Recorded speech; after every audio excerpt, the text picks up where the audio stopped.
Hi friends, welcome to kid stories Telugu. మీలో ఎంతమందికి pranks చేయడం అంటే ఇష్టం? Raise hand emoji. కానీ ఒక ప్రాంక్ వల్ల ప్రాణం మీదికొస్తే ఏమవుతుంది? ఈరోజు మన స్టోరీలో రాముకి అదే జరిగింది. Let's dive in. ఇతనే మన రాము. రాముకి గొర్రెలను కాయడం అంటే చాలా బోర్ కొట్టింది. అప్పుడు అతనికి ఒక క్రేజీ ఐడియా వచ్చింది. ఊరి జనాల్ని భయపెట్టి ఆడుకుందాం అనుకున్నాడు. ఇప్పుడు చూడండి ఏం చేస్తానో. అంతే, ఊరి వాళ్లందరూ పనురువహవిసి పలిగెత్తుకుంటూ వచ్చారు. తీరా చూస్తే అక్కడ పులి లేదు, పిల్లి కూడా లేదు.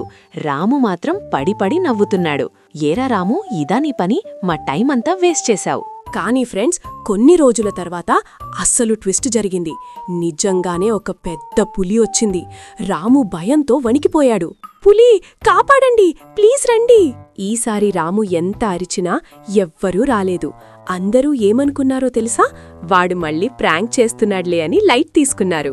చూసారా ఫ్రెండ్స్, రాము తన గొర్రెలను కోల్పోయాడు, అందరి నమ్మకాన్ని కూడా కోల్పోయాడు. అబద్ధం చెప్తే మనం నిజం చెప్పినప్పుడు కూడా ఎవ్వరూ నమ్మరు.